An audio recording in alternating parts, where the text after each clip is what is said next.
to the verse, oh, the Dabbleverse, where content has no shame. And Lucy's tight box comes in first. Lucy does dabble, Lucy does Dabbleverse, Lucy does dabble, Lucy does Dabbleverse, Lucy does Dabbleverse. Lucy tight box brings the facts, and she breaks them down for us. Lucy does Dabbleverse.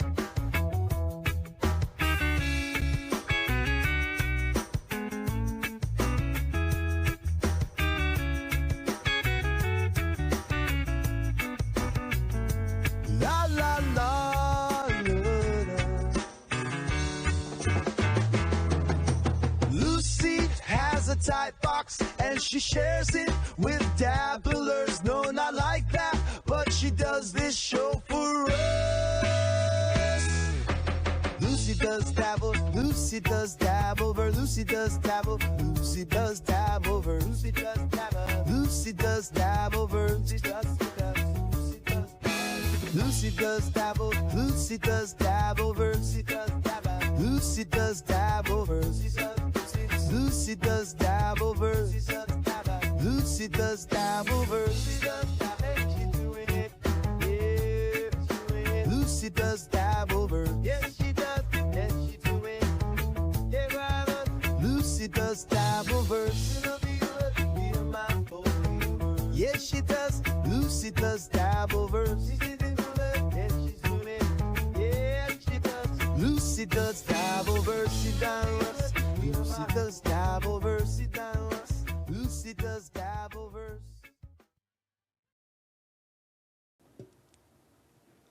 What's up, Internet? Welcome to Lucy Does Dabbleverse. I, of course, am Lucy, and I am very, very excited today because we are going to be talking about the latest filing in the LOLsuit where Stuttering John Melendez is suing Karl from Who Are These Podcasts and Shuli from the Shuli Network.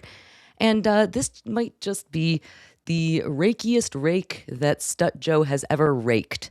So I am very excited to be getting into this today. And I'm so glad that you guys are here joining me for all of this fun times and craziness. I suspect that a lot of you have already read some of the things that relate to this filing. I'm going to tell you, we're going to be brief in the beginning. We're going to go back, we're going to talk about some old stuff, and we are going to read through this whole thing together. We're going to get to watch videos. It's going to be amazing. But this new filing alleges some crazy stuff, including that Tapper Benedict and Bennett Susser, who are the attorneys for Stuttering John, they might have already and unprofessionally quit the case, and that the witness affidavits that Stuttering John's team has filed are totally perjurious. I'm hearing lots of hilarious commentary about perjury beer sales Jerry instead of Vegas beer sales Jerry. I'm enjoying it. So this new filing is also requesting that the court look at what a shit show this lawsuit is. Before we get into the filing that defense attorney Danny Cevallos filed today, which was a letter addressed to the court, let's have a quick reminder of where the lawsuit is at. Again, I can't get over this lawsuit. I know we've talked about it so much. I cannot stop being excited about it. So in August of 2025, you guys will remember that, of course, former Howard Stern show personality, Stuttering John Melendez, filed a lawsuit against Karl and Shuli from Who Are These Podcasts and the Shuli Network that is allegedly based on the right of publicity, where Stuttering John claims that they illegally recorded some of his private phone calls and played those recordings on podcasts and at live events, in particular at DabbleCon 2, in order to mock Stuttering John and make money. This complaint that was again filed in August 2025 alleges that Karl and Shuli, those jerks that they are, used Stuttering John's name, likeness, voice, and even personal property, like discarded couch cushions, as part of their comedy act, I guess. More specifically, John alleges that all of this was without his consent, so he argues right of publicity and privacy laws. We all have talked about how incredibly frivolous this case is. And of course, Karl and Shuli come back arguing that all of their content is commentary and parody of a public figure.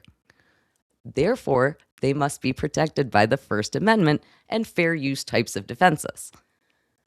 We all know that there is another lawsuit going on, or that just ended actually, all about fair use and First Amendment, which of course was the Afro Man lawsuit. Now, if you guys aren't already aware, I will actually be talking about the similarities between the Afro Man lawsuit and Stuttering John's lawsuit with Miss Judy on Sunday. You're going to be able to check that out on either of our channels. Of course, you can go follow her at AA Legal Focus. I think we're doing it at 8 p.m. Eastern, if I remember correctly. I might not remember that correctly.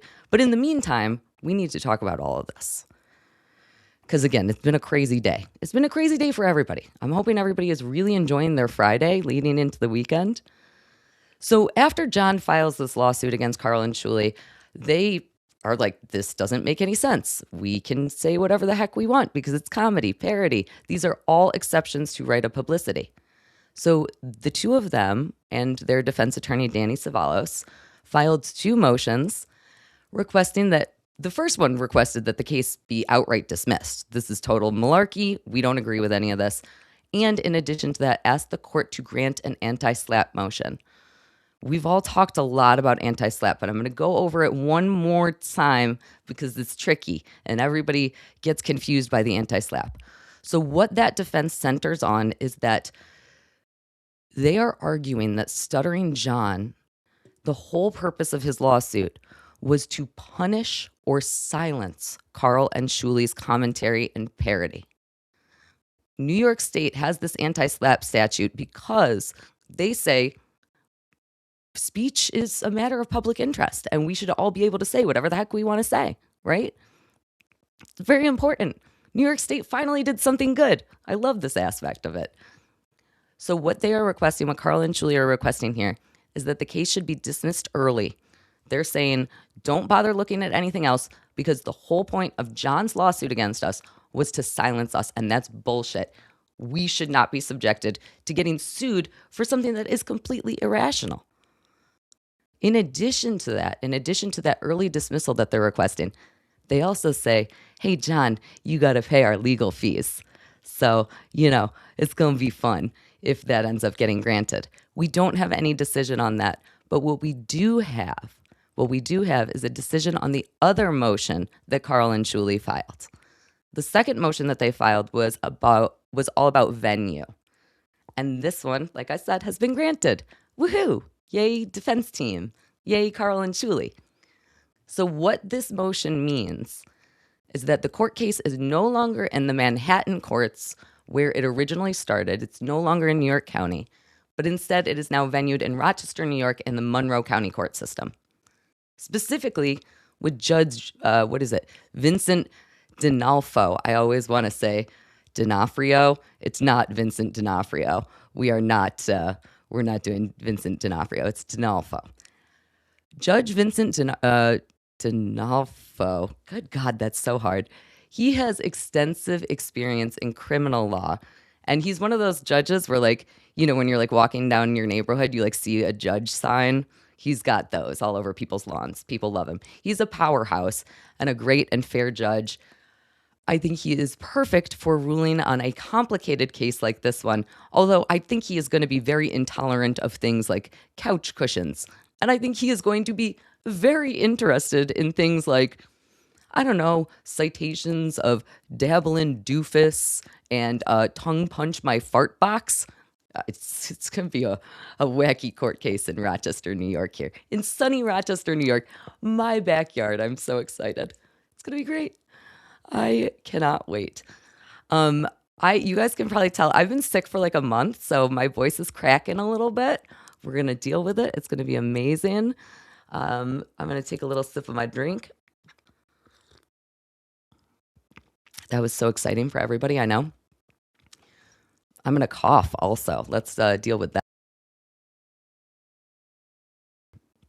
Okay, there we go. We got it. That was wonderful. Again, the new paperwork today. Where are we now? Danny Cevallos, the attorney for Karl and Shuli, has just filed what I would define as a very aggressive letter. When I say aggressive, I don't mean aggressive in a bad way. I think this letter is perfectly aggressive. He filed this letter and addressed it to the court, and he is coming at multiple people in Plaintiff Stuttering John's camp on his side.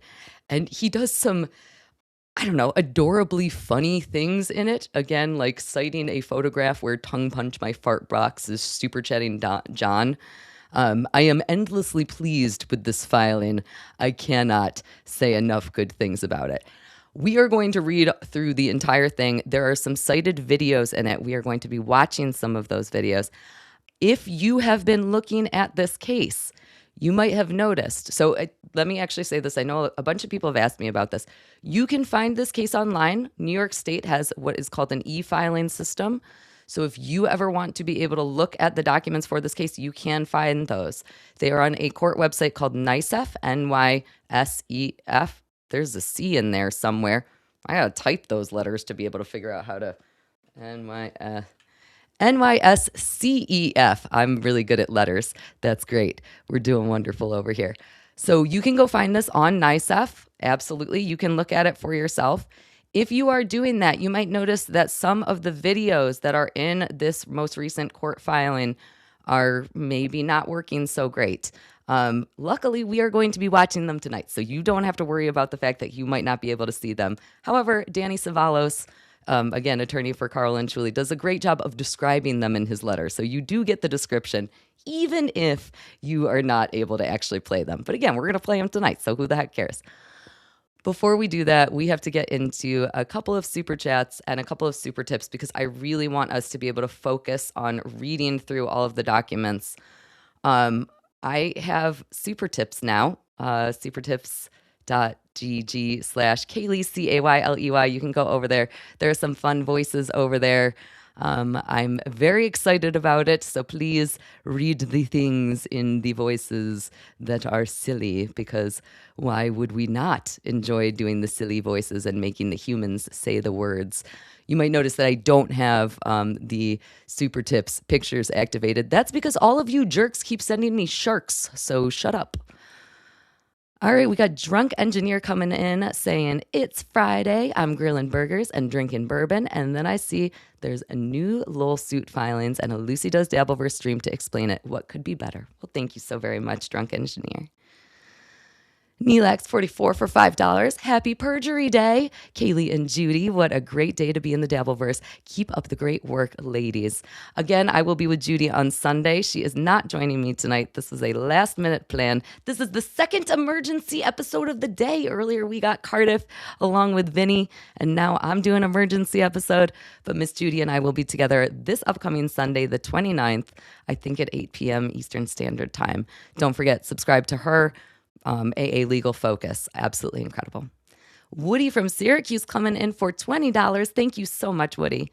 When I found out this was coming out today, I was rubbing my hands so much that I could start a fire with my palms. Also, since you are our resident tattooed legal virtuoso, you know that the show Matlock. We should call you Tatlock. I don't know how I feel about that, but I do. It is making me smile. Thank you so much, Woody. Greatly appreciated. And we have Eugene coming in for $5. Thank you so much. Mike Morse looks like a hexagon, just like your glasses. That's the worst thing anybody's ever said about my glasses. If the lawyers quit, does that mean that the case gets thrown out? Not automatically. That is a really, really good question, though. If Stuttering John's lawyers quit, which we are going to be getting into much more very shortly, if his lawyers quit, he will either need to find new representation or he will need to represent himself, which I think we're all crossing our fingers for, let's be honest. Who doesn't want to see that kind of a shit show in all of our lives? As if this has not already been the gift that keeps on giving. John representing himself in this case. Boy, oh boy, do I love that idea. Fiore is coming in. Hi, Fiore. Thank you.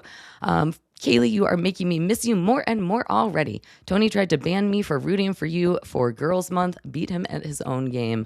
That's right. Tony from Hack the Movies and I are going to be competing in August. He will be doing Boys Month movie reviews and I will be doing Girls Month movie reviews. So if you want to see titties and movie talk, come over here in August. It's going to be great. El Diablo coming in for $2 Canadian. How much to pull the zipper all the way down? I got to be honest with you, it's not that exciting under there today. I know. I heard some talk about Bikini Friday in the chat earlier. You guys are crazy. KFT coming in for $2. A zipper lower, super chats go up. Listen. I don't know how to market myself. I don't have a background in marketing. I'm not smart like that. Tony from Hack the Movies coming in for $2. I just wanted to remind you the bride exists. Fuck you, Tony, is what I would like to say about that. I hate that movie more than anything that has ever existed in the entire universe. That is the worst movie of all time. And go check out my review of it with Tony from Hack the Movies. Dub9 Raider for $4.99. What do you think of John's new threat to sue for defamation regarding that woman that was on WATP the other day? She did say some wild shit. She said some wild shit, but in order for that to be defamation, he would have to prove, one, that it wasn't true, which I don't think that he can, and two, that there are damages to his career as an actor or in Hollywood, which I think we can all agree does not exist anymore, so it would be hard to prove any kind of damages like that.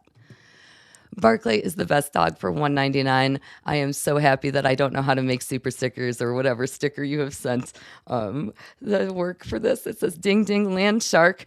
You guys are mean to me.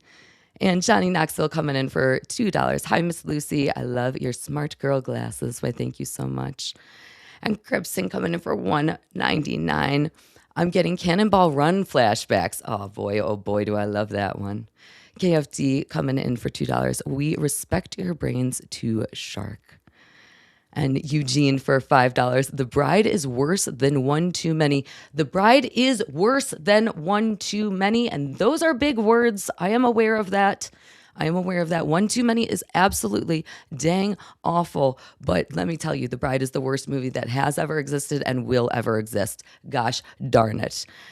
We got Ron coming in for $1.99. Just saying hi, long time no see. And also, we have, again, some super tips. So super tips are relatively new to me. Supertips.gg/Kaylee, Cayley. Let's check out what we got going on. Hopefully, I know how to play them. Fingers crossed, right? Peckas.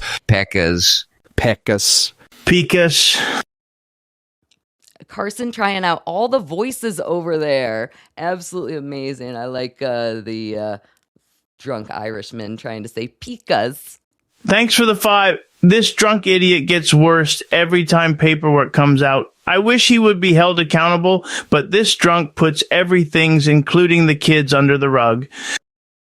Thank you so much, Hunter Duke. I think that a few people might be getting held accountable based upon this new filing. So, again, you guys have probably already read this, but there are some interesting allegations in here. So let's see here. Kaylee Morse is going to retire. The second chair is reserved for you. Thank God, Trigger. Let me tell you, I think we're all tired of Morseverse, right? Nobody wants that. Hate Monger. Grab a couple Taco Supremes on me, Lucy. SKO. Listen, it's always a beefy 5-layer burrito, but thank you. And Shaka John coming in. An Italian movie enthusiast, and I want to thank you for your fun and informative show. You need a female voice on Super Tips. I really do. That is incredibly, incredibly accurate. I am still working on setting up Super Tips, so I appreciate you guys testing it out with me and getting to enjoy it. It is super duper fun, and I am loving it. So thank you guys. All right, let's get into this paperwork. We're gonna read through it together. Let's check some stuff out. I'm going to be trying to read through and get all of the questions. I know you guys have lots of questions about paperwork like this because, again, it is complicated and weird, and there's a lot of legalese in it. So let's go through it together and hopefully figure it all out. So, again, this is a letter that Danny Cevallos, attorney for Karl and Shuli, has filed with the court, and he has addressed it specifically to the judge, Vincent D'Onofrio. Again, I keep wanting to say D'Onofrio. It's so challenging. So he says, Dear Justice D'Onofrio, I represent the defendants, Karl, who are these podcasts, Shuli, and the Shuli Network in the above case brought on by Plaintiff John Melendez. I write to the court to respectfully request an in-person conference in Monroe County prior to the court's decision on the pending motion and cross motion. So right out the gate, what Danny is saying here is, court, I would like it if you hold off on a decision. I want you instead to consider the things in the following letter because there's some other weird stuff going on. So he goes on. He describes the history of this case here. Danny says, on January 14th, 2026, the defendant's motion to transfer this case from New York County to Monroe County was granted by the previous judge, Judge Cohen. On February 5th, 2026, this case was transferred from New York to Monroe. In other words, it was granted. Yay. Again, happy times. This transferred all of defendant's pending motions, including defendant's motion pursuant to anti-SLAPP. That anti-SLAPP motion includes a request for a stay, an expedited decision, and for mandatory costs and fees. So again, requesting that John have to pay all of Karl and Shuli's legal fees because this is frivolous. It's frivolous. The plaintiff's cross motions were also transferred as well. On February 5th, 2026, the case was assigned to Your Honor pursuant to the defendant's RJI. Now, I want to pause there for a second because we've talked about this RJI in the past, but to me, it's incredibly interesting. Almost always, first of all, what is an RJI? An RJI is a request for judicial intervention. And what that means is that we are requesting that the court take action. When lawsuits get filed, they don't necessarily just go, boom, everybody, the judge is looking at all the stuff. Instead, we have to say to the judge, hey, can you take a peek at this? Almost always, an RJI is filed by the plaintiff. In other words, we would have expected that Stuttering John's attorneys would have filed this RJI. However, they didn't. Instead, Karl and Shuli's attorney, Danny Cevallos, filed the RJI. It is very rare that I see that. What that suggests to me is that Danny Cevallos and Karl and Shuli are like, let's get this moving. We want this under the court's nose. We want everybody to look at this immediately. What that also suggests to me is that maybe Stuttering John's camp doesn't want it to be looked at immediately. And if that's the case, I think that shows a level of confidence, right? Maybe there's some big dick energy getting thrown around with this RJI. I don't know. That's how I feel about it. That's how I feel about it. All right, so this letter continues on, and it says that the defendants are requesting for an in-person status conference. What is a status conference? A status conference is exactly what it sounds like. This is a request to be able to figure out where in the heck this case is because nothing's happening and things should be happening. We are expecting things to happen and yet they aren't. So Danny states, the defendants respectfully request that the court consider scheduling an in-person status conference or hearing prior to the court's decision on the pending motions. There are two issues that the defendants believe should be raised to the court. And we all know this is where it's about to get real exciting here. I have never seen a letter like this one. I've never seen a letter like this one. We all thought that Tabber, John's attorney, his letter talking about the love of his life, Natalie, we all thought that that was crazy. This letter is crazy in the good ways. Danny comes across as aggressive but poignant in this letter. So he says the first issue that you need to know about, Judge, I really would like you to take a peek at, is that the plaintiff's attorneys might have already quit. We've all speculated a lot about this, and I will say, Danny seems to be speculating here. There's a couple of nuggets that I think we're going to get into that I think are going to be very interesting and telling, and maybe more telling than any of us have known so far. So he says, two attorneys represent the plaintiff, Tabber, of course we all know Tabber, our favorite drunk driver, and Susser, our favorite stand-up comedian. These two guys are just the dream team, I think. Danny states that Susser joined the case on September 12th, 2025, but Tabber has been the person who's been filing most of the documents. He filed the original complaint on August 7th of 2025. The defendants believe that the plaintiff's attorneys may have quit working on this case and that communication has broken down between the attorney and client. That is a huge statement. That is saying what we've all been speculating, which is that Tabber, Susser, and John are not talking anymore. The case remains on the docket, however, possibly with no one at the helm. So what is Danny's supporting evidence of this here? He says Tabber Benedict has disappeared from the case. Attorney Tabber Benedict, who has filed every substantive document, may have abandoned this case. On November 29th of 2025, I wrote a comprehensive letter to Mr. Benedict urging him to drop this lawsuit and providing the reasons therefor. Little typo there. Not great. Come on, Danny, you're better than that. Now, you guys might remember that in November, we had heard nothing from Tabber for a very long time. However, Susser wasn't doing anything either. We weren't seeing any filings from either of these guys, which was really weird, actually, for Benedict, because he had been filing stuff like every single day for days and days and days. Danny continues, Mr. Benedict never acknowledged or responded to that letter. Mr. Benedict's last response or communication with the defendant's counsel was last year, December 16th, 2025. So 3 months ago, more than 3 months ago, 3.5 months ago. And in that email, Mr. Benedict responded to an inquiry from defense counsel by saying only that, quote, Mr. Benedict shall defer 100% to Bennett Susser.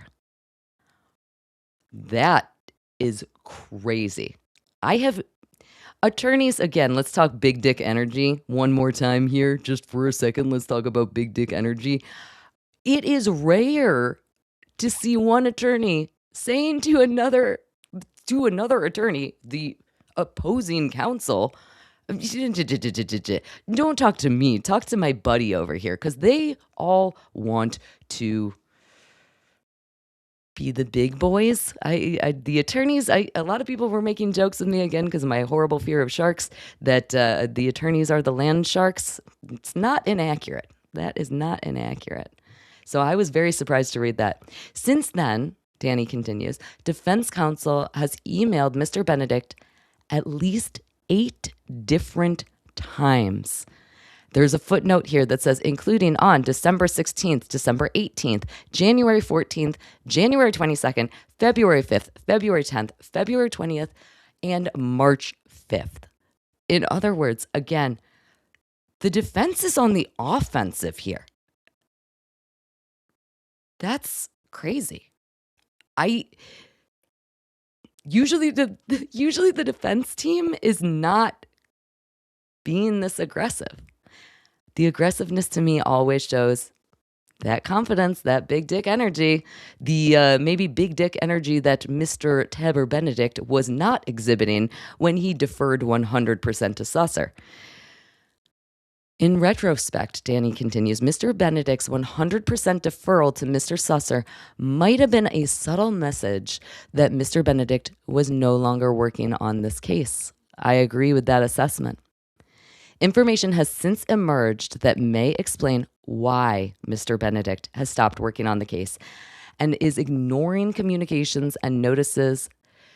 It appears that Mr. Benedict may have brought an action against Mr. Melendez, perhaps for unpaid attorney fees. The image at the right appears to be the caption of an arbitration case, Benedict Advisors versus John Melendez. Now, we have all seen this image before, but let's look at it a little bit bigger, hopefully.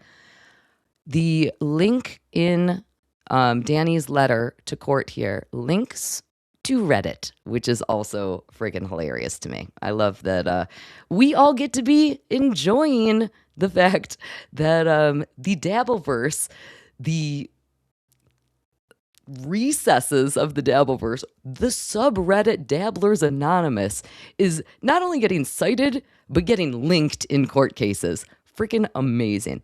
So we all know about this fee dispute that's been going on. There's been a lot of speculation about it. We have seen this screenshot multiple times. I don't know how real it is. I don't. I have heard that there is a large fee dispute, I think in the amount of $7,800, if I remember correctly, where Tabor Benedict is alleging that John owes him that money. Again, we don't know how true that is. And Danny wants to make sure that he is, he's kind of taking his hands off of this one. This is an allegedly sort of situation. This is, we're not entirely sure. So what Danny says here, he says, this image at the right appears to be this caption. However, I wish to stress that this image has been shared on social media, and I do not have any way of verifying it yet. And there is no shortage of pranksters in this online universe. However, based on my own experience with cases before the American Arbitration Association, the caption and the first part of the case number appear legitimate. Of course, this document would need to be authenticated by Mr. Benedict or Mr. Melendez in court. So what Danny is saying here is we're not actually sure if this is going to be a real thing or not. I want to skip forward just for a moment here. We're going to skip forward in Danny's letter to the court. This section right here, it says, no attorney responded to this draft letter a week ago. Danny says here that a week ago on Sunday, 3/22/2026, I sent a draft of this letter to both Susser and Benedict as a good faith effort, asking them to meet or confer to possibly avoid having me file this letter. Now, I will speculate, and again, this is entirely speculation. If Susser or Tabor had reviewed this letter, if either of them had reviewed this letter and they saw an allegation that there is a arbitration disagreement that has made it to court between one of those two attorneys and Stuttering John, the plaintiff in this here LOLsuit, I would think that they would have responded to this email. But Danny says they didn't, and I gave him a whole freaking week. An attorney not responding to something within a week, to me, that feels like malpractice. I can't imagine not doing that. When you are an attorney, you have a requirement to respond to things, to argue in good faith, to represent your client to the best of your ability. The only reason to not respond to this letter would either be I suck as an attorney, or I conferred with John and John wouldn't give me an answer on something. I don't know which one of those things is the case, but if it's the first one, why wouldn't you respond to this? Again, I feel like that's malpractice to not address this allegation. This is a huge allegation that, again, all of us have been talking about for a minute now. I feel like about a month probably we've been talking about that. Danny continues on here. He says, if it's true that Mr. Benedict, let's all be honest, is now embroiled in a fee dispute with his client, or if there has been a breakdown in communication, then Mr. Benedict cannot simply quit working on an active case. We have talked about this a lot over here on Lucy Does Dabbleverse. What this means is that if an attorney decides, I don't want to work on this lawsuit anymore, they have to file with the court a document that says, I'm no longer working on this lawsuit. They have to do that. That is a legal requirement. That is what the procedural requirements are for New York State and probably for every state. You have to do that. You have to say, I am not working on this anymore. And Benedict has not done that. That's why Danny is questioning things like this. And he's leaving these little breadcrumbs for the judge, like, hey, maybe we should look into these little things because Tabber cannot simply quit working on this active case without doing something for it. Danny continues here. He says, in addition to his ethical obligations to his client, Mr. Benedict has a responsibility to this court and to opposing counsel. He cannot just stop working in the middle of litigation.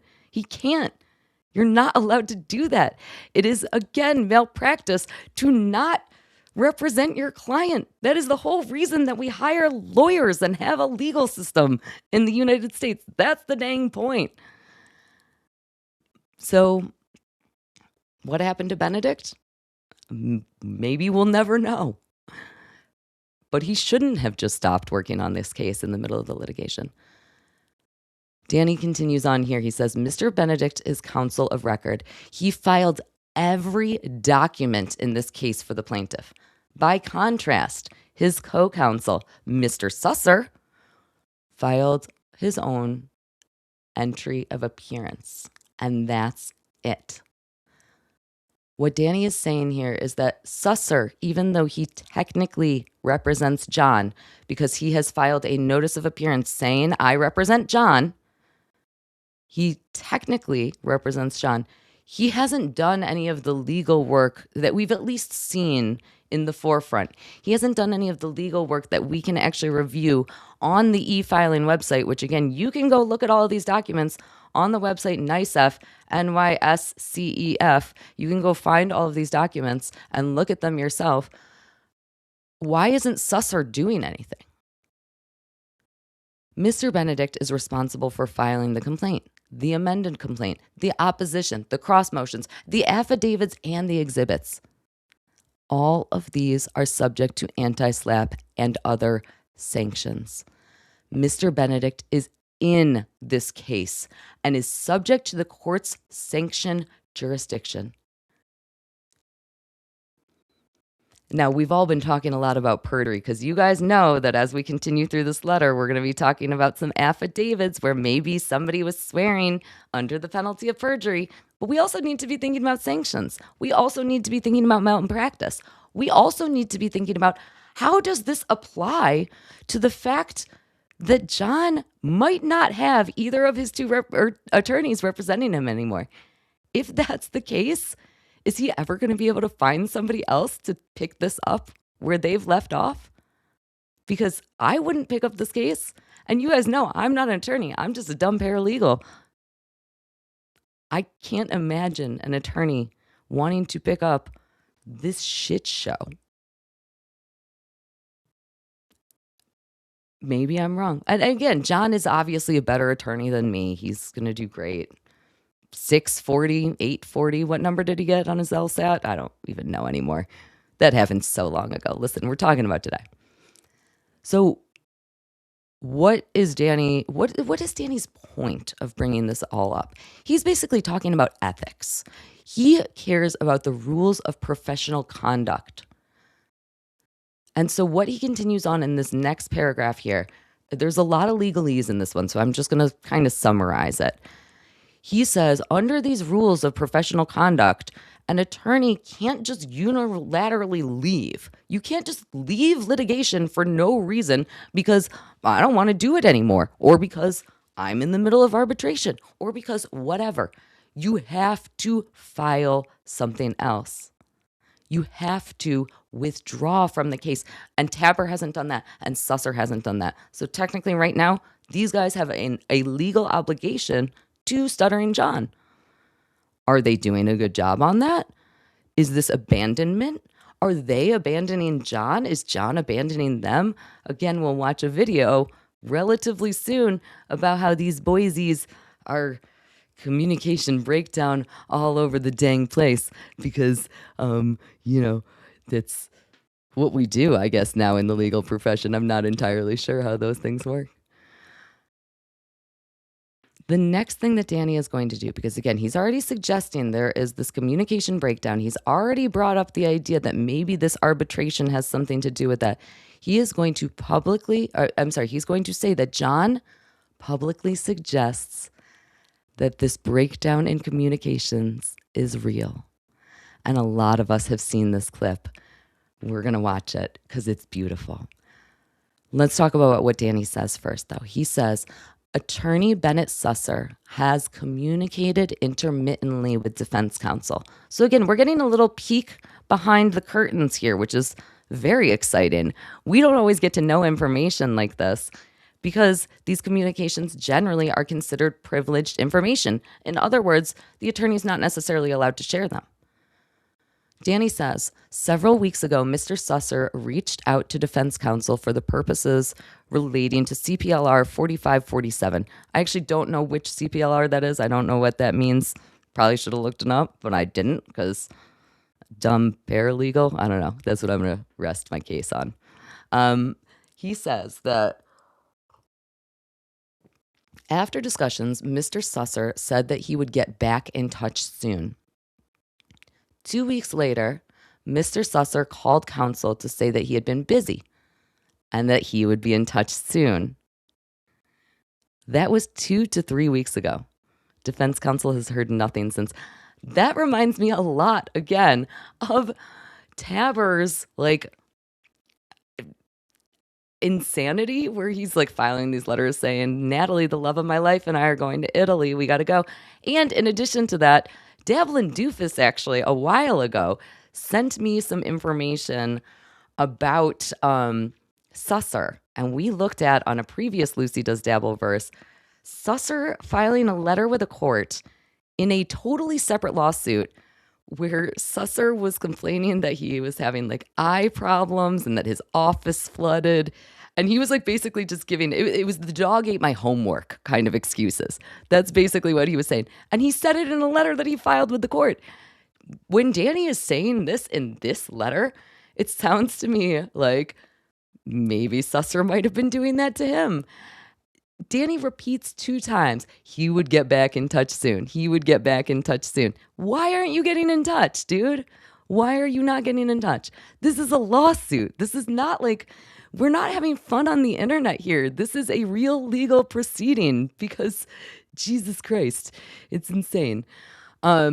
I do feel like, and I am getting told that I need to look up CPLR 4547. So let's take a quick moment. Let me try to poke around and see if I can find that really fast because it is important to our conversation. I already forgot what the numbers were because I'm really bad at remembering things and doing stuff. And I just clicked on a Twitter thing. What is it? 45, 47? Yeah, look at me go. 45, 47. All right, let's see if we can get a quick little summary of this. This is all about, it looks like it's about evidence. It looks like it's a conversation about damages. Accepting or offering or promising to accept any valuable consideration in compromising or attempting to compromise a claim which is disputed as to either validity or the amount of damages. So it looks like they were trying to have a conversation specifically about what all is going on here. And that was what Susser kept saying. I'll be in touch soon. I'm going to respond to you. It's cool, dude. We got it. Again, Danny says, I haven't heard anything since then. And again, that was 2 or 3 weeks ago. Meanwhile, Danny says, plaintiff himself has suggested that there is a serious breakdown in communications with his attorneys that casts doubt on the authority of Mr. Susser to have initiated contact with defense counsel. On or around March 14th, 2026, Plaintiff Melendez made a public statement that he is not aware of what his lawyers are doing and that he only gets information from people other than his lawyers. And of course, this is where we are going to get this beautiful, beautiful video clip. So let's watch that and hear John talk about this in his own words. Now, you guys probably know this was from Husey Entertainment's live stream, and this is a clip from Dabbling Doofus's video that gets cited in this lovely little letter here. So let's check this out. I think, obviously, the legal stuff, I would love to see you and Karl and the Doze pair all sort of mend fences, because the three of you together, even arguing on a show, I think one of my lawyers tried to just say, but to just say, settle, but they didn't want to do it. So I don't know. Then I think that's what people tell me. I don't really follow it. So a lot of people have told John not to talk about this publicly. He does. We all know that he does. That is a dumb thing to say, sir. Even dumber than his normal malarkey.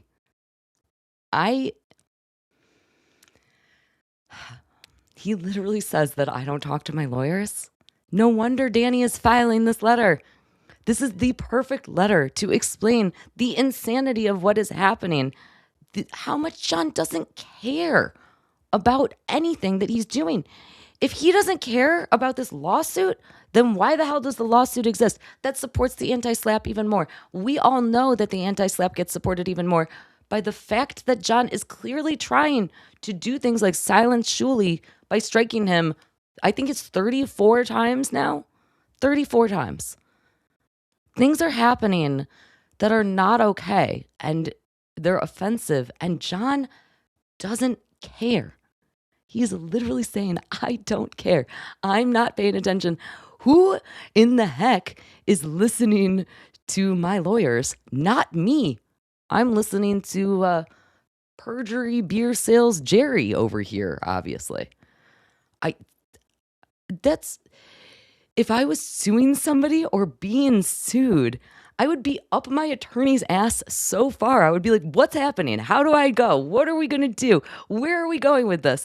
I can't imagine not caring about a lawsuit that I filed also. It's even crazier because it's literally John's lawsuit. He should care about it even more. And he doesn't. He doesn't. Karl and Shuli, on the other hand, clearly do because they've hired an attorney who is able to put things together like this that is thoughtful and caring and saying, listen, court, first of all, we want you to look at this because I filed that RJI. I want the court to look at this because we feel confident that we're going to win. And second of all, what in the heck is going on over on the plaintiff side? Not only do they seem like they don't want this lawsuit to move forward, not only are they not communicating, but what are they saying? Any judge can't make sense of this. Danny continues along here. In that video, the plaintiff says, I think one of my lawyers tried to say, settle. I think that's what people tell me. I don't really follow it. Plaintiff suggests that his communications with his lawyers has broken down to the degree that the attorneys are trying to settle without client's authority. Again, malpractice. If either Tabber or Susser tried to have a conversation with Danny, Karl and Shuli's attorney, about settlement that was not discussed with John beforehand, that is a major issue. You absolutely cannot do that. If you've never been represented by an attorney, let me kind of give you like what happens. Your attorney is going to tell you things like, hey, here are the things that are happening in your lawsuit. It's X, Y, and Z. And then here are your options. Here are your options. And then when you respond back to your attorney, they're going to do whichever option you selected. If Tabber and Susser are not giving John settlement options, they are, I don't even know how to define an attorney like that because it's so mind-boggling to me. That's not an okay thing to do. That, again, is the whole reason that people go and pass the bar and get their legal degrees and they practice in the state and, they do all the things. That's why they do that, is so that they can give you legal opinions and so that they can then take those opinions and suggestions to you and you can make your own decisions because this is John's lawsuit. John has to decide what is going to happen. I'm just realizing right now as I'm talking about this, perhaps what he did, maybe either Tabber or Susser did actually reach out to him. And he was like, well, let me tell you, you guys know I can't do a John impression. I'm not even going to try anymore because that was embarrassing for me. Let me give you 2 lies and a truth. And John was like, you guys pick which one is the real one. That's the settlement conversation that we'll have. I don't know. That's what's going on here. And that would be really fucking dumb. But I could actually imagine John doing that. Stupid broken arm. Listen, it's very stupid. So again, Danny is going to continue on. He says, while I think it is unlikely that Mr. Susser would attempt to settle the case without his client's authority, the plaintiff's public statements raise concerns that if defense counsel replied upon Mr. Susser's offer to settle, they would be without the plaintiff's authority. Perfectly said, Danny. Perfectly said. I think this is a really interesting portion of this letter. And I want to dive back into a couple of dates. We know that a settlement offer was made. We know this because on September 11th of 2025, Tabor filed a letter discussing settlement. Do you guys remember that? There was like this, it was like a very silly little settlement offer sort of thing. I don't even remember exactly what it said, but we got to see a letter that Tabor had filed relating to settlement.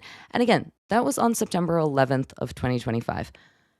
This sentence that Danny says here, while I think that it is unlikely that Mr. Susser would attempt to settle the case without his client's authority, he's not referring to Tabor, which means that he's not referring to the settlement offer that we are all aware of. We are all aware of the settlement offer that came from Tabor on September 11th. Susser didn't become John's attorney until September 12th. And to me, that suggests that there is a second settlement offer that none of us know about. I am very curious about that second settlement offer. Again, I'm reading into this maybe a little bit too much. Why wouldn't he reference Tabor's settlement offer? And also, why wouldn't he say that it's unlikely that Tabor would attempt to settle the case without his client's authority? Is that a dig at Tabor? Is Tabor not a good enough attorney to know that he has to do that? I agree that Susser is a legitimate attorney, and I agree that Susser would be far less likely to commit malpractice than Susser would, than... How did I start that sentence? You guys know what I'm trying to say. It's great. I think that Susser would be far less likely to commit malpractice than Tabor would. That's where I was trying to go. But this to me suggests, again, we now know that there are lots of communications going on in the background. And again, from the previous page that we were looking at here, those communications are largely from the defense side. You guys might remember this footnote that says, Danny tried to contact both Tabor and Susser on December 16th, December 18th, January 14th, January 22nd, February 5th, February 10th, February 20th, March 5th. He is trying to contact them and they're not responding. Why wouldn't you? Unless you've disappeared for whatever the heck reason.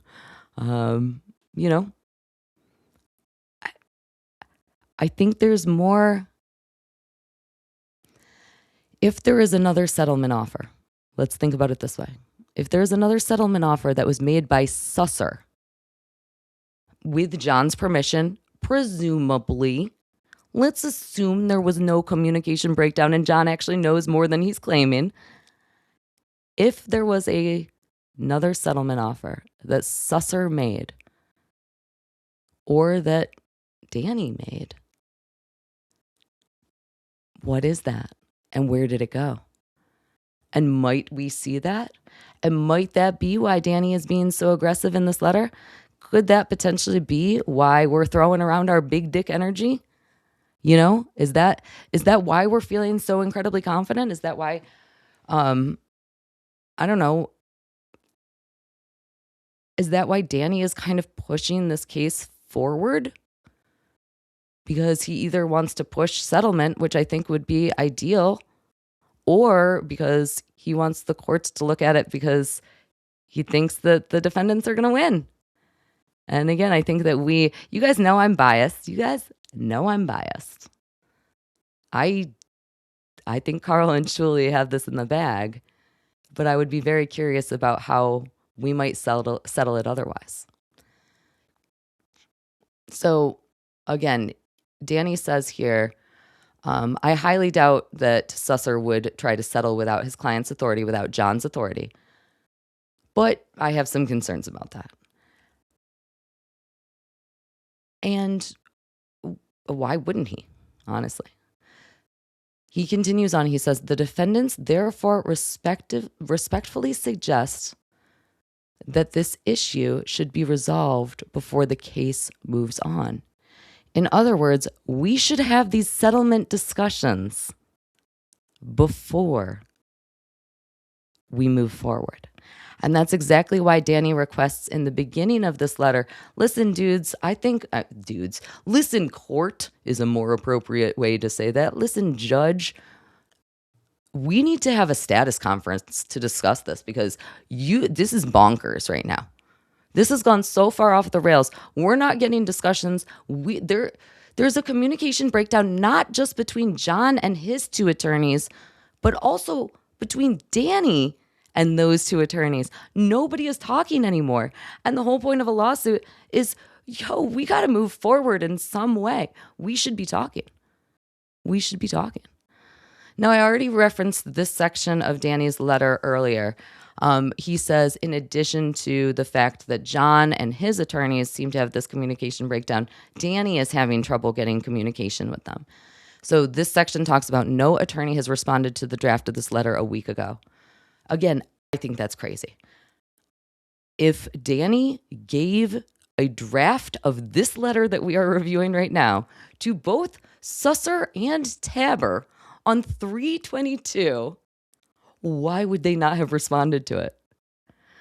Danny says here, given the professional responsibility implications of this letter, I assume that Mr. Susser and Mr. Benedict would immediately respond to deny or at least address those issues. In other words, the issues of the arbitration between Benedict and John. Right? I didn't even realize this was the next sentence. I'm going to read it to you anyway. For example, the image of the arbitration case above.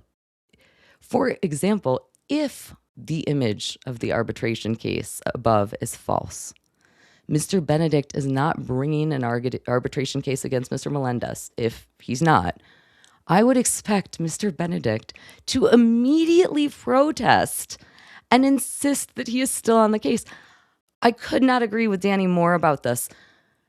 If somebody said to me, I'm going to file with the court a letter that says that you're suing somebody for money because of unpaid fees, and that was not true, I would have responded to that email within 5 minutes. I would have been like, what the hell are you talking about? You cited a Reddit post. Obviously, it's not true. Obviously, these are the pranksters that we mentioned earlier. None of this is real. Benedict didn't do that. Susser didn't do that. Nobody denied that claim. Is it real? I still don't know. I don't know. I haven't seen anything that proves that it's real, but it's weird to not deny it. If you're not denying it, either it's true or you're a shitty attorney. I think that those are the only two options. There must be a third option in there. I don't know what it is. But that to me are the only two options there, because you should be protesting it. You should be saying, this isn't real, this is fake, this is just what the internet trolls did. Also, of course, I'm still working on the case. I haven't withdrawn yet, which is what I'm required to do. And therefore, I am still working on the case. I'm just doing stuff in the background. That's why I haven't filed stuff lately. I'm back here stepping on rakes with my client. It's great. Danny continues here. He says, also, if it's not true that Mr. Susser has had a breakdown in communication with his client, one would expect Mr. Susser to immediately send an email saying that the defendant's concerns are misplaced and that he's still on the case. Neither of them did that. Danny says that's not what happened. No attorney for plaintiff responded or even acknowledged receipt of the drafted letter. They completely ignored it. If Tabber or Susser had seen this email, this drafted letter in their email box 1 week ago, and they couldn't get to it immediately, if Susser has his eye problems and his office flooded again, and Tabber is in Italy with the love of his life, Natalie. If those things were the case, the correct thing to do is to respond to the email and say, I am in receipt of your email. I will get back to you shortly. Please wait on filing this letter. I might need an extra couple of days. That's what you do. That's how attorneys talk. That's it's 101. That's how any professional talks. If you have sat at an office desk, if you have sat in a cubicle, if you have sat under fluorescent lighting, you know how to have a conversation with somebody. I can't imagine. I can't imagine. We are going to be getting into the second potential issue that Danny is raising here. And of course, you guys know that it is all about the affidavits, baby. Let's get into perjury. Let's get into crazy stuff. Let's get into Vegas beer sales, Jerry. Let's get into tongue punch my fart box. Let's get into all of that. But first, we're going to take a break. I'm going to read some super chats. I'm going to play some super tips. Don't forget supertip.gg/Kayley, Cayley. New exciting stuff for me. I'm trying out new technology. I, again, am losing my voice a little bit, so you guys are going to have to be a little patient with me. I appreciate you. Before we continue on in this letter, because this is really the fun part, if you guys ask me. So I'm using EVMux for the first time, and I'm going to be honest with you, I haven't figured out how to easily play the super chats on it. So give me a moment here. I'm trying not to miss anything that you guys are saying. It's really good. It's really good. I'm doing wonderful. I hope you guys are enjoying your lovely, lovely Friday night while I try to scroll through things and find things. It's not at all embarrassing for me at this very moment. Let me hint some more while I scroll for this about what we're going to be talking about in the affidavits. Let's remind everybody where we were with the affidavits. So we all saw back in the filings, back on previous Lucy Does Dabbleverses, we saw that there were these repetitive affidavits that were filed by Stuttering John's witnesses. Every single one of the affidavits said the exact same things, including his mother's affidavit, which said, I've been his friend for a long time. These were copy and paste jobs. And the reason that is a problem is because when you have an affidavit, you are swearing that all of the contents in that affidavit are true. And you take that affidavit to a notary public and you swear under the penalty of perjury that the information in it is accurate. So to have a copy and paste affidavit between multiple people is very suspicious because it is very unlikely that multiple people have all had the exact same experience, right? That's what we're going to be getting into with the second part of this letter after we hit some of these super chats and super tips. Thank you guys again so much for being here. I super appreciate you. We got El Diablo coming in for 5. Did your voice get so hoarse from too much cock? Yes, it sure did. Let's blame it on that and not just talking too much all day, all the time. It is all cock related. Do you guys watch me as I struggle to find the next super chat so that I don't have to talk about cock anymore? It's really good. I'm doing so good right now. I'm so glad that everybody is watching me struggle. All right, we got a bitter chick coming in for $5. Thank you so much. Did Danny CC their respective paralegals? Because if he didn't, the attorneys may not have known that he was trying to reach them, allegedly. That is an interesting question. So I work at a law firm. A lot of you guys know that. I work as a paralegal, legal assistant. And I don't typically see that happening. I don't typically see paralegals getting CC'd, at least not within New York State. It certainly happens in some cases. However, any attorney who is logical knows that it is their responsibility to make sure that things are getting responded to. And so if an attorney were to get something where their paralegal was not CC'd, it would be their responsibility to send that over to their paralegal. However, it doesn't even sound like that's the case here. It sounds like they're intentionally ignoring things. And again, that's just my speculation. I have not ever seen that as an issue with paralegals not being CC'd. Maybe that's just my law firm, and I don't know about other ones. We got the lovely Sunflower Dragon coming in here. Thank you so very much. The plaintiff's counsel not responding for 3 months is the craziest thing I've ever heard. The plaintiff's counsel not doing anything ever is the craziest thing I've ever heard. I feel like every single twist and turn of this lawsuit, I'm like, oh, I can't get crazier than that. There's no gosh darn way. We can't have anything.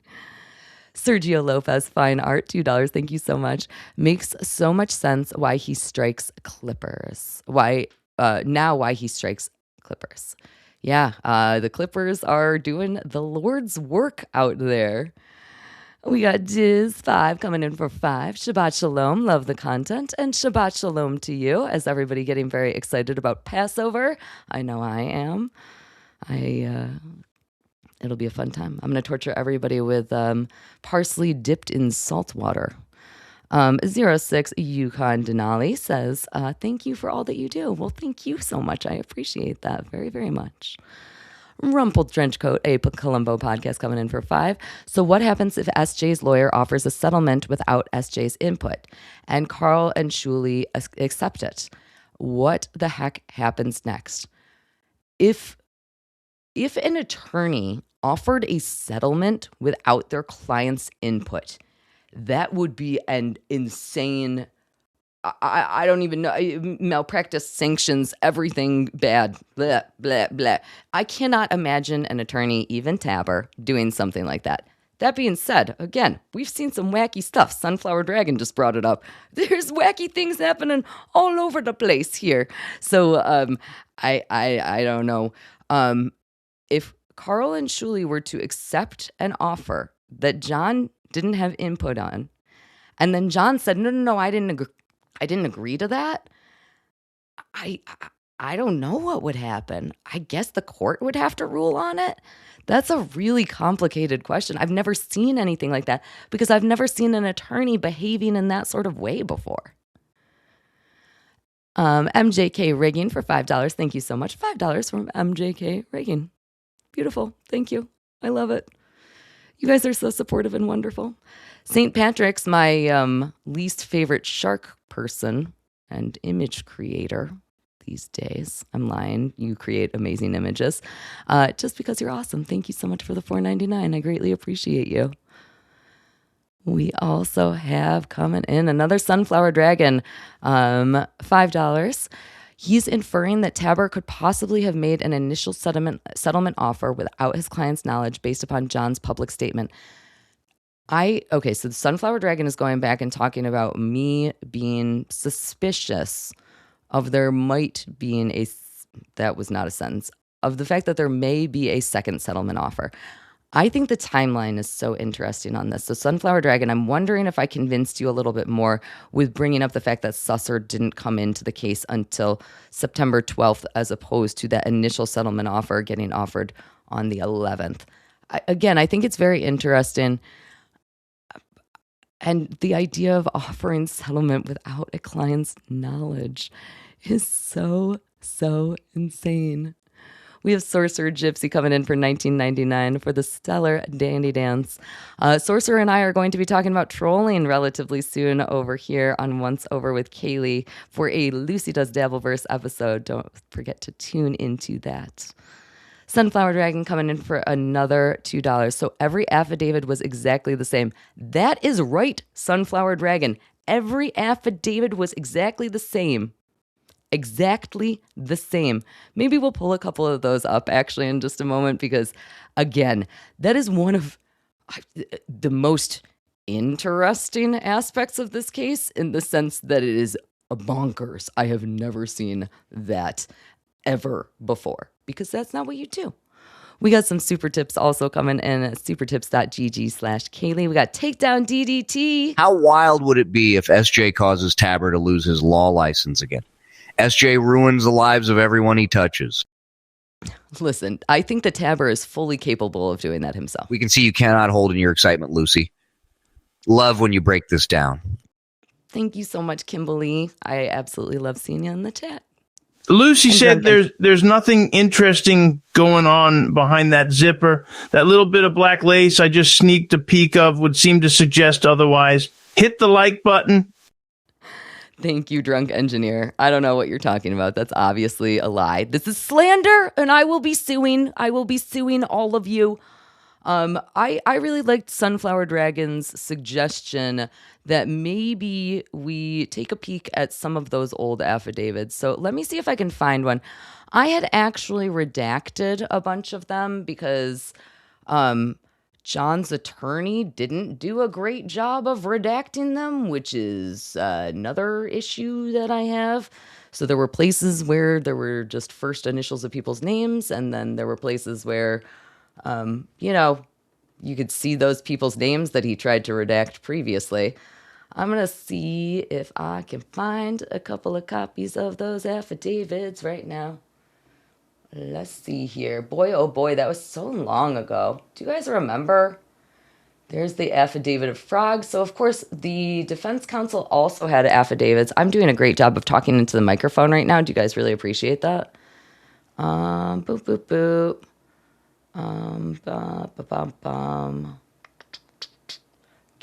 I literally just have documents called couch cushion on my computer, which is so freaking embarrassing for my own life. Okay, I do have this. Let's see if I can get this up here for you guys. Let's share this sucker right here. Okay, so I don't know. Can you see this? I'm going to make it bigger. Hopefully you guys can see this. This is an example of the witness affidavits that we are about to talk about. And as I just mentioned, they're not properly redacted. So this is a document that is filed with the court. Typically, I would not share information like this, but this is public record, which is why I'm sharing it exactly how it is. You can see in the two circled areas that I have circled that one of them has been redacted so that you cannot see the name of the person, and the other area has not been redacted.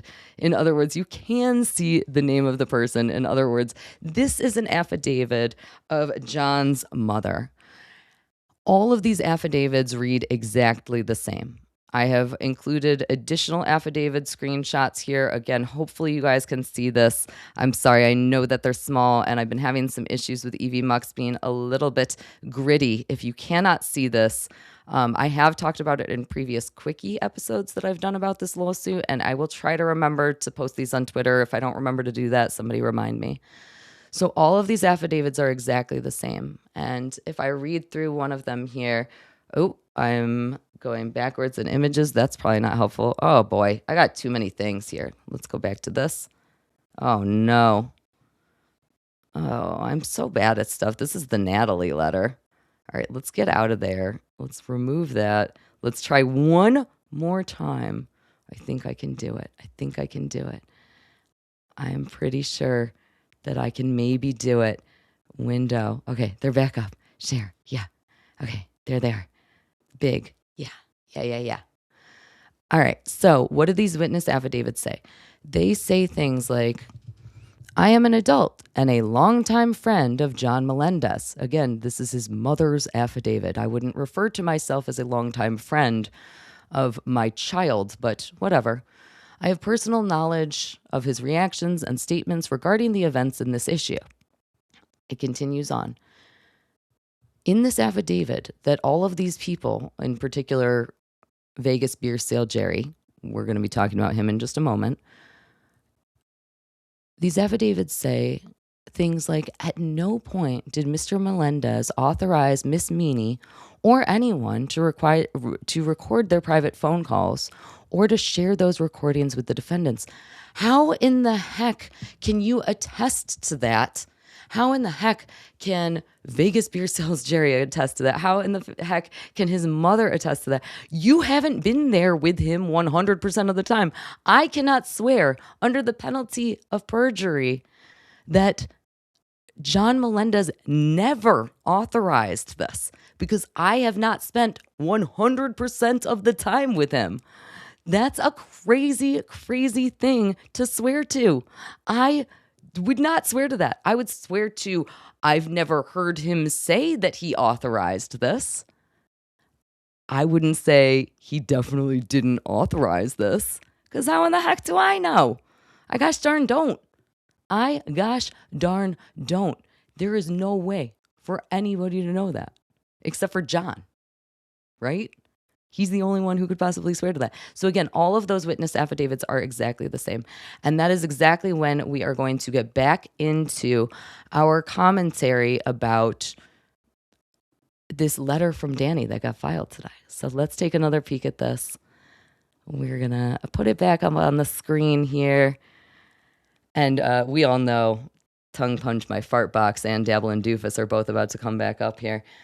What is the second argument that Danny Cevallos, attorney for Karl and Shuli, are making about why a status conference needs to be held in Monroe County? Because something wonky is going on. Because this is not happening how it's supposed to happen. The second argument is that recent statements raise concerns with the affidavits submitted by the plaintiff.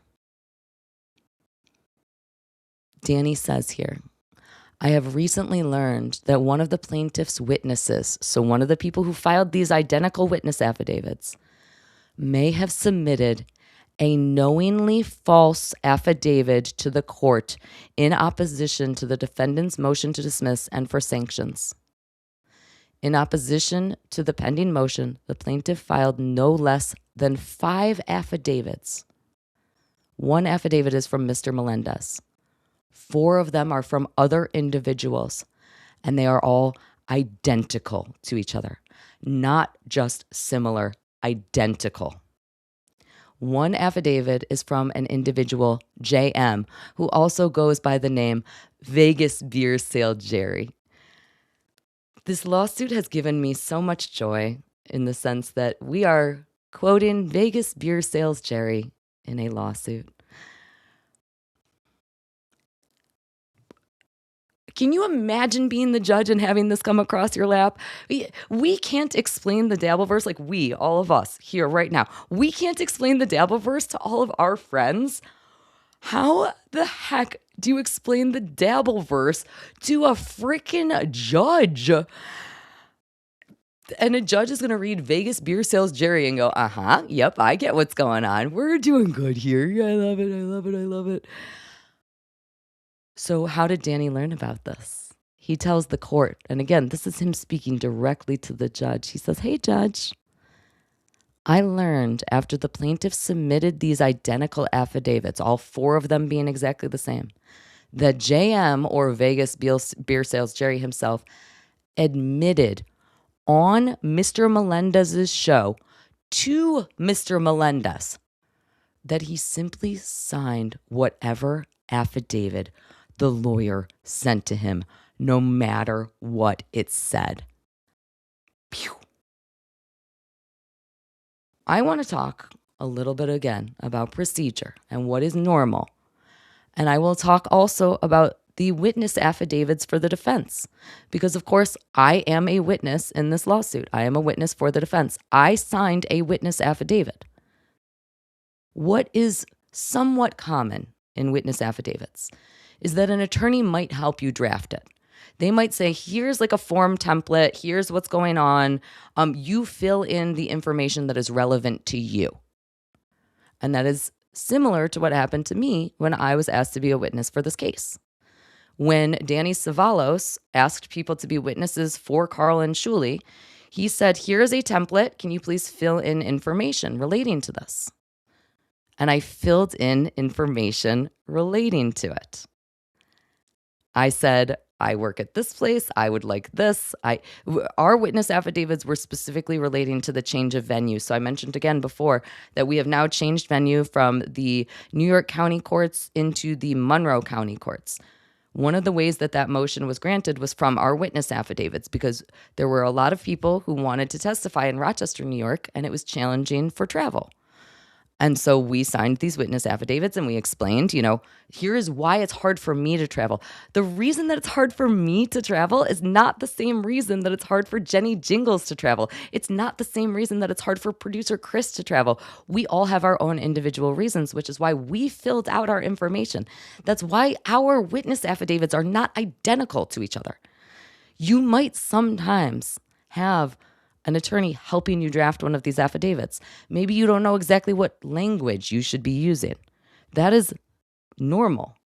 What is not normal is for an attorney to send me something, for me to take that thing and say, oh yeah, I'll sign off on this no matter what it says, to take it to a notary, sign it in front of a notary under the penalty of perjury and say, yup, everything in this is totally 100% correct. I totally agree with all the words. That is, can you imagine signing a contract that you haven't read?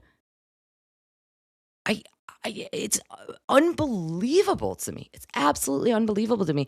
And that is what happened here. And that is what Danny is pointing out. He's saying, holy crap, why would Vegas beer sales Jerry admit that, one, he signed whatever the heck was put in front of him, and two, he would admit that to John publicly on John's show? Also, I really want to give Vegas Beer Sales Jerry a contract that is like, you got to pay Lucy Tightbox $100 a week for the rest of your life. I feel like I could get away with that at this point because he'll just sign anything and then he'll admit to it and not have any issues with it and not be concerned about it for some reason. So this video, if you have looked at this document, if you have actually pulled up these documents on NYSEF, the court filing website in New York State, again, it's NYSCF. I don't know why that's so hard for me to get those letters correct. If you looked at these documents, you might notice that the link for this document is having some issues. I don't know if that's just today. I don't know exactly what's going on with that. So it is challenging to watch this video. Luckily, I have it. And so we are going to watch the video where Vegas Beer Sales Jerry admits that he's perjuring himself to John, I think is what's happening here. Again, why would you do any of these things? Why, buddy? Why perjury Beer Sales Jerry? Why? All right, let's watch it. I don't even know anymore. I don't have to answer this. Tongue punch my fart box. Jerry, why is your affidavit identical to everyone's? Well, what? You know the answer to that. So, whatever, the guy who just super chatted that. So that's what the lawyer submitted. That's it. That's what the lawyer submitted. Can you imagine going through life being so, I want to say naive, but that's not the right word. It's stupid. Can you imagine going through life where you're like, oh, well, an attorney told me to sign something, so I didn't even read it. Like I just signed it because an attorney told me to do it. My doctor just told me to, take these medicines after I broke my arm. Let's just do whatever. I'm going to jump off a bridge because Johnny did it. I'm bad at analogies. You guys know that. If an attorney told me sign this document, I would read it very carefully, especially if that's not my attorney. I might even take that document to a separate attorney that is legally representing me that I have paid money to. That's crazy. It's crazy. It's crazy. You're an adult human. You don't just sign documents. So this continues on. Danny says, in the video and the screen capture above, which again, let's not forget, tongue punch my fart box is in legal paperwork in my hometown courthouse, which again, I freaking love that. I love that this very serious criminal judge is going to have to listen to the words tongue punch my fart box 6969 and make a legal decision about that. Danny says here, he says, in the video and in the screen capture above, an audience member asks Vegas beer sales Jerry why his affidavit is identical to the others. Mr. Melendez certainly does not appear surprised in the video. Indeed, he tosses the question directly to Vegas beer sales Jerry to answer it. Now, to us, that's particularly surprising because usually John will try to interject at all of these points. We all know how he likes to step over everybody and also step on rakes. We all know that that's part of his MO. He threw this right to Jerry. Jerry's response is credible too, given that the other affidavits are identical to each other. If the affidavits are indeed false and not the words of the affiants, then I believe I am duty bound. Danny says, I am duty bound to bring this to the attention of the court before the court considers them with the plaintiff's opposition to the motion. That is beautiful. That is a work of art. Danny, I have continued to talk about how wonderful I think you have been in this case, but this is a work of art. I mentioned when I first started talking about this letter that I thought that this was a very aggressive letter, and I said I don't mean aggressive in a bad way. I think that this is a wonderful letter because to me, this is saying, listen, court, something is happening and we got to talk about it. And I don't want any of the motions to be decided until we talk about it. And I think that that is responsible and reasonable. And I think that that is the correct series of events to happen in this case. I think that that's what needs to happen right now, is that everybody needs to meet in the middle and sit in front of the court and say, John, what are your intentions at this point? You've already publicly said that you don't give a fuck. Do you still care about this lawsuit? Do you want to drop it? Do you have an attorney? Do you want to represent yourself pro se? What the heck is happening? And for Karl and Shuli to have an opportunity to say, this is what we want at this point. Because again, they want that anti-slap. They should not be getting penalized because of a frivolous lawsuit. We need to have the court intervene because at this point, good faith negotiations are not happening behind the scenes. Good faith negotiations cannot happen behind the scenes when you have attorneys who aren't communicating with their clients or with opposing counsel. Good faith negotiations cannot happen when documents that are being filed in support of John's motions are potentially perjurious. And Danny wants the court to know about that. It's been a while since I've said this, but let's all not forget that judges can make any decision that they want. I think that the judge assigned to this case in Monroe County is an excellent judge for this case. However, and again, here's my phrase that I haven't said in a while, if he woke up and didn't get his morning beej, he could decide whatever the heck he wants. I think that at this point, it is clear that Karl and Shuli are winning this case. I don't even think that there's a question. I think that they win. The judge might just wake up without his morning beej and be upset and say, yeah, John, here you go. I heard you like using condoms and leaving them around movie sets. We don't know what's going to happen. But what we do know is that Danny is using this specific tact of aggressiveness to say to the court, there are some issues and maybe we should talk about it. And maybe we should talk about it before you rule. Maybe we should talk about it. Because how can we honestly move forward if we don't? Courts like to see people arguing in good faith. Courts like to see people negotiating in good faith. And that's not happening here. And I don't think that that is the fault of Danny, Karl, or Shuli. I think that they are all trying. They have exemplified in this letter that they are trying and that they are not receiving the same kind of communication that should be expected from I was going to say good attorneys. From attorneys is where I'll leave that. So how does Danny close out this letter? He says, listen, this is why I think we all need to have like a little meeting of the minds here. He says, I am unavailable for in-person court dates with certain days. He says, defendants respectfully request an in-person conference on these issues. On the issues of, is there an attorney representing John or not? And also on the issue of, are these affidavits acceptable by legal standards? Danny says, should the court wish to consolidate this date with oral argument or an evidentiary hearing on the pending motion, then the defendants can be ready for that as well. So what he's saying here again is, I would like us to have this conversation about the issues of plaintiff's counsel being unresponsive, as well as these affidavits before we talk about the motions. However, if you want to do all of that at the same time, let's fucking go. Let's fucking go. Get this shit over with, because we feel confident. So Danny lists some dates that he is unavailable. I assume that that is because he will be in Italy with the love of his life, Natalie. I could be wrong about that. He does not specify a reason. I know we're very used to seeing the reasons getting specified here. We didn't get that joy.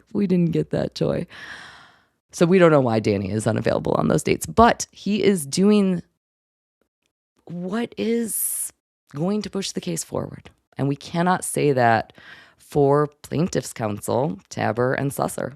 We can't. And again, I think that is that big dick energy of knowing, listen, things are going to be lovely, because I think we might win this thing. I think we might win it. I am so happy that you guys hung out and chit-chatted with me about this. I have a couple more theories and thoughts about the letter. Before we get into those, though, I would love it if we hit some more super chats, because you guys have been so generous with me. And again, testing out my super tips has been really, really exciting.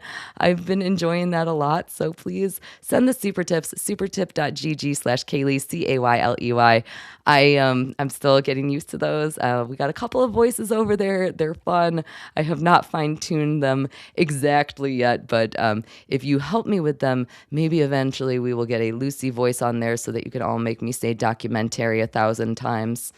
Or elementary. I don't know. I didn't even know that I said elementary wrong until you guys pointed it out just the other day. Documentary I've known about for a while. I think it's a Rochester thing. Listen, we're weirdos in Rochester. Except for our judges. They're great. They're going to make great decisions about couch cushions and affidavits. It's going to be lovely. Sunflower Dragon is coming in for another $5. Due to the circumstances, Danny would probably CC every available email address. Do either of them work for a firm, or are they PP? So they do work for firms. So Tabber,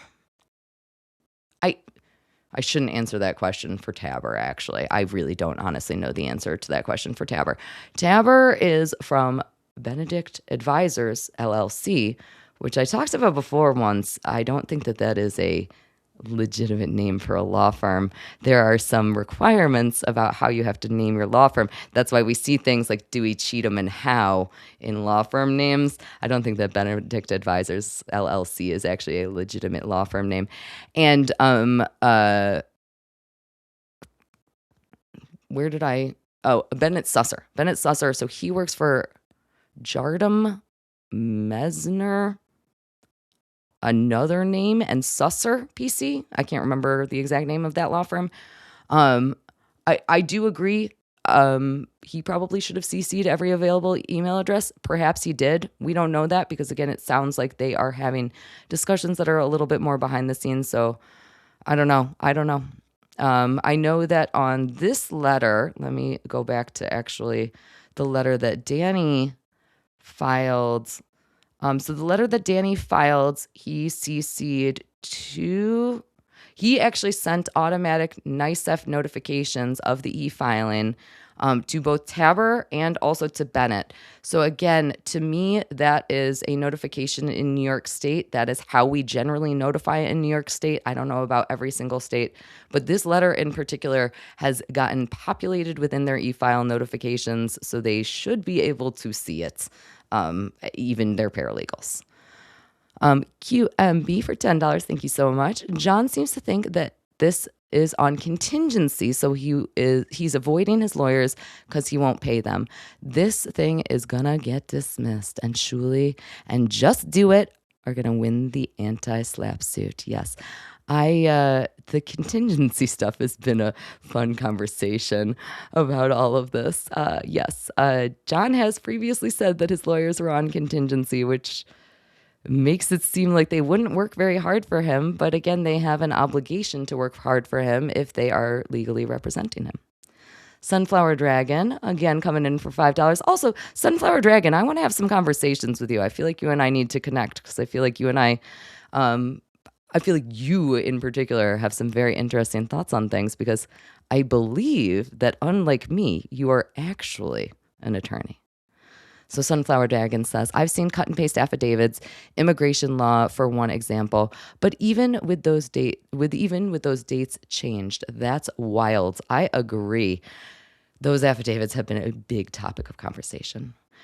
Red 473 comes in for $4.99. Jerry deserves any negative consequences that happened to him for enabling John and taking things this far. I will be honest, I wouldn't perjure myself, so I'll be interested to see what happens. I think there's a lot of people implied in this little letter that Danny just filed. Sunflower Dragon for $2. Danny is so handsome and smart, but that's unrelated. I could not agree more, my dear. I could not agree more. He's incredible at commentary as well. If you've ever watched some of the things that he's done, you can find a lot of clips of his on YouTube. I actually think that Danny might have his own YouTube channel. I don't remember that right now because I'm a jerk. But Danny Cevallos, it is very interesting to hear him comment about stuff. Again, he's talked about a lot of very high-profile cases. In addition to this one, I somehow suspect that he's never been scrutinized in the same way as he is getting scrutinized by the Dabbleverse, even though we all love him over here. Sunflower Dragon, another $2. Thank you so much. He's taking charge because someone needs to. Yes, Danny is absolutely taking charge because somebody needs to. Nobody else is making this case move forward. Adam for $1.99. Yeah, elementary is a Rochester thing. Go rock. Is it? Documentary, elementary. I don't remember the other ones that I say stupid like that rhyme with those words. But yeah, that's just how we say words. It's funny, actually, I didn't even know that I said documentary wrong. And when people try to correct me on it, I don't hear a difference between how I pronounce it and how you guys pronounce it. In other words, I'm really stupid.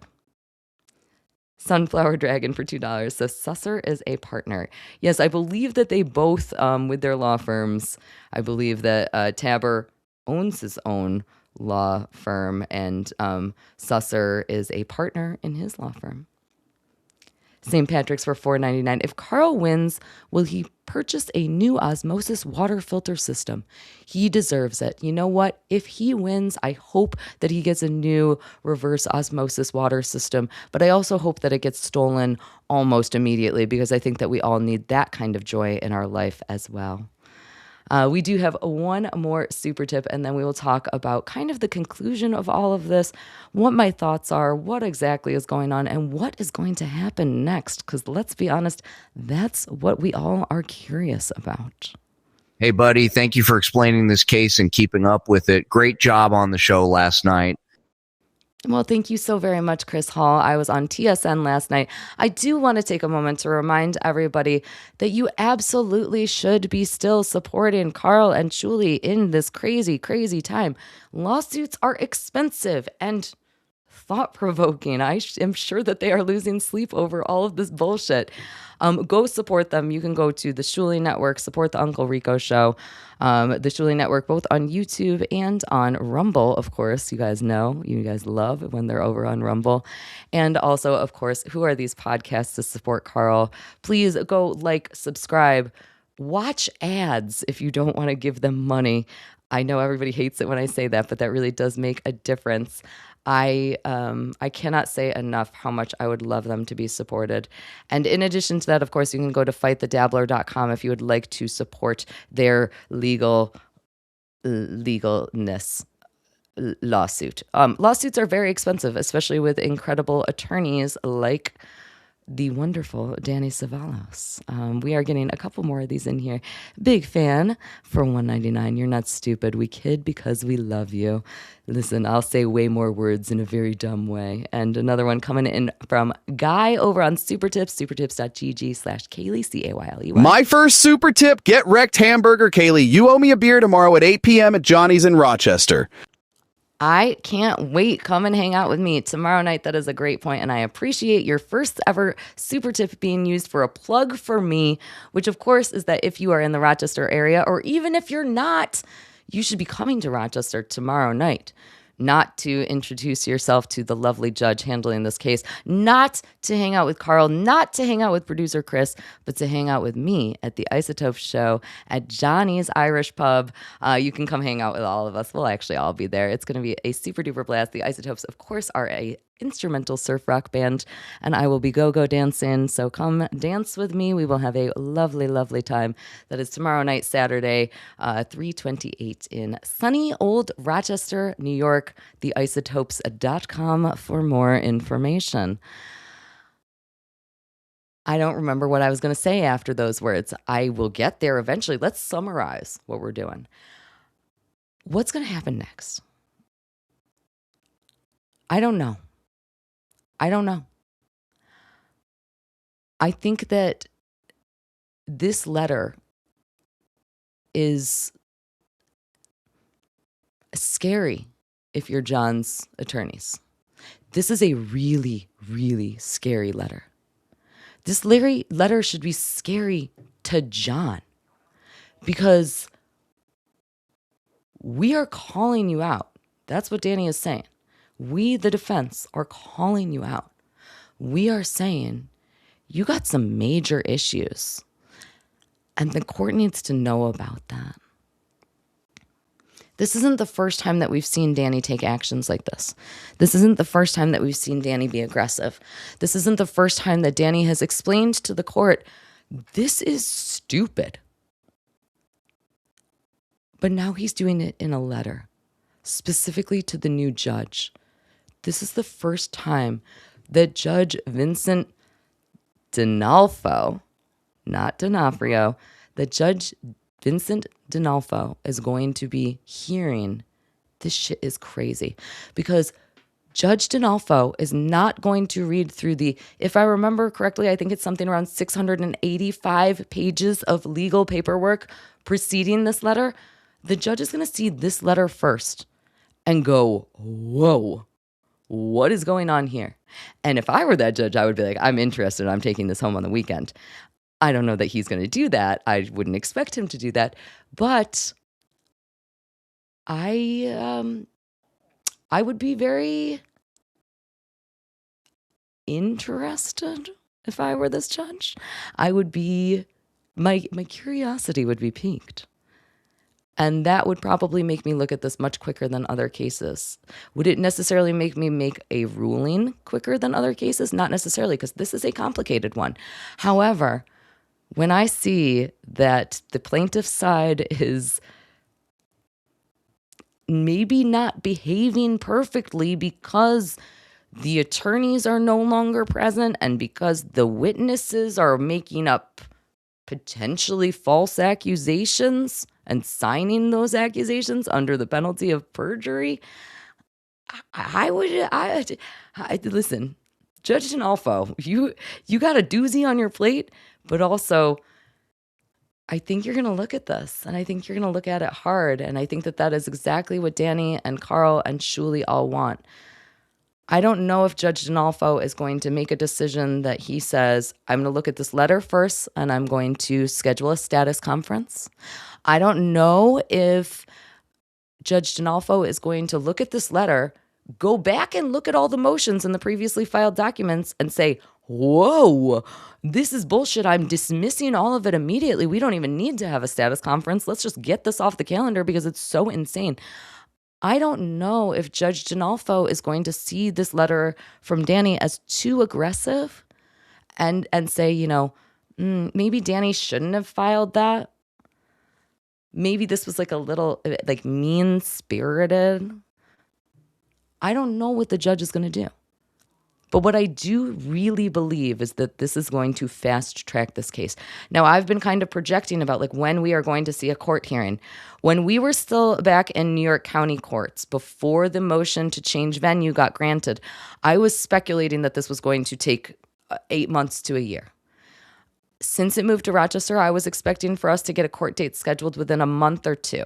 This got moved to Rochester in early February, so we are right at the precipice of that. I really expect something to get scheduled by the courts in Rochester very, very soon. And once we see what gets scheduled, we will have an idea of what the actual timeline of this case is. Because again, the judge could either schedule that status conference, they could schedule a settlement conference where they want to see everybody come in and, negotiate about settlement options. Or they could rule on the motions or schedule the motions, or we don't know. Once we get that date, we will know a lot more. And I can't wait until that moment because, again, I really would like to think that this is going to start to wind down for my buddies Karl and Shuli. I think that the judge should make rulings soon, and I think that this case should be dismissed. And I think that that is proved even further by Danny's letter. And I am excited. I think that we're in a really, really crazy time. I am hoping that Karl and Shuli are both feeling good about this letter. I am sure that they reviewed this letter before it actually got filed because they're in communication with their attorney, Danny. I would love to hear them talk about it. I know that TSN is actually, I think, on right now because I'm a little bit later than I thought that I was going to be. I might go pop on over there. Maybe we'll see. But also Karl and Shuli can't talk about this to the extent that I can. So, I can't wait to hear what their thoughts are about it. Of course, at DabbleCon 3, we're going to have a gosh darn party over here. We're going to hit just a couple more super chats, and then we will get out of here for the night. I implore you, go over to TSN tonight, hit the like, hit the subscribe. Don't forget to subscribe also to Who Are These Podcasts, fightthedabbler.com. These are all amazing things to support. I also will be live with Miss Judy on Sunday. She and I are going to be comparing the Afro Man case to Stuttering John's case because there are a lot of overlapping similarities. I have some other really exciting things coming up. I mentioned that I'll be talking with Sorcerer all about trolling. And of course, I will be doing some Blatcast episodes, I think, coming up soon. And I will also be on Good Luck Movie Reviews coming up soon, which I'm very excited about. So don't forget to go and support all your lovely humans in this crazy little Dabbleverse because it's amazing. Sunflower Dragon coming in for another 5, hypothetically speaking. The judge sets a date for an in-person status conference. What are the odds plaintiff counsel is a no-show? I think that the odds, I don't like to give definitives, but I think the odds are 100%. I don't think that Tabber or Susser are going to show up at any sort of appearance like that. I don't. I think that John is either going to have to become pro se or he's going to have to hire another attorney. There's been a lot of insinuations about that, especially with all of these contingency quotations from John's mouth himself. Cyanide Susie coming in for $1.99. Love your content, Kaylee. Well, thank you so much. I appreciate that. Meat Puppet for $19.99. Hippo character falling to the ground in a dramatic way, bursting into tears with the words epic fail in the background. Yes, I love that. That is the perfect description. Thank you. It was the hippo in the shower, though. I feel like I want to ask. And Sunflower Dragon coming in. That letter was almost as good as an orgasm. Listen, babe, I got to tell you, it might have been better. And I enjoy a good letter. Sunflower Dragon for $5 more. More like all of this indicates clearly to the judge that it's frivolous. The letter is absolutely not too aggressive. I couldn't agree with you more. I could not agree with you more. The judge may give a deadline. That is a great point. We haven't even really talked about deadlines. I think that that is very, very possible, Sunflower Dragon. A wonderful, wonderful person, an attorney is my understanding, and very thoughtful. I appreciate you guys again so very much. Go check out TSN, go over there and hang out. And I don't know, come hang out with me tomorrow if you're in the Rochester area. I would love to see you and meet you and buy you a beer. I don't know. We'll do something.